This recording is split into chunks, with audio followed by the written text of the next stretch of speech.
Yeah, I think we were up 8 at one point in that third quarter. Got off to a great start coming out of the break. God bless. And I think they closed 27-12 after that. I think the big stat for me tonight is the turnovers, 20-point differential. They scored 23 points off our mistakes. We only scored 3 off of theirs. And, to beat that team in this arena in front of that crowd and you spot them 20 points off mistakes, it's going to be really hard to overcome, which led to the 25 fast break points. But, yeah, better fight, better effort. Just got to be a little bit cleaner. With Nicole getting into foul trouble early on, how does changing your rotation sometimes impact the rhythm of a game? Well, for him, it impacts it because, he's out at the 10:30 mark of the first with 2 quick fouls.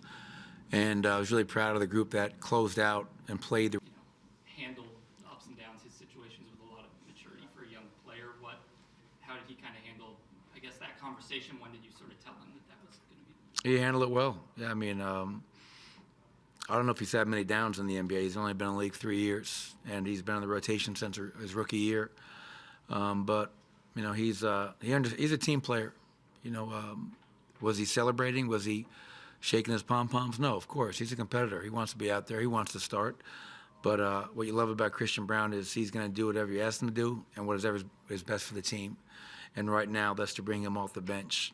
And I'm not saying that's permanent, but that's a decision we made for the time being, and we're going to give it a chance to see where it goes.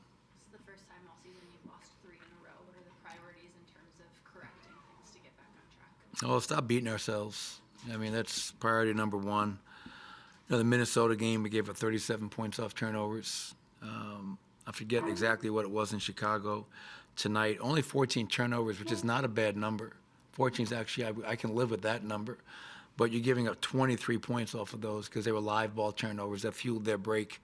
Good teams don't beat themselves, Katie, especially on the road. And I think lately we've been beating ourselves too often. And we have to nip that in the bud because we're such an efficient offense when we don't turn it over.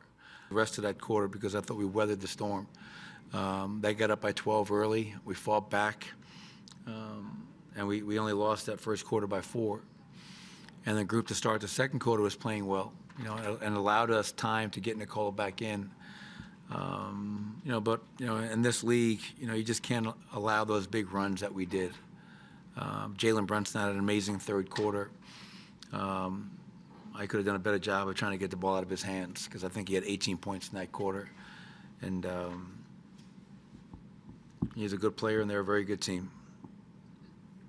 You guys didn't play out of Nikola quite as much in the second half. Does he need to look for those opportunities? Do teammates need to kind of find him more? What did you see in regards to that? Yeah, both. Obviously Jamal was really aggressive tonight, which is a good thing.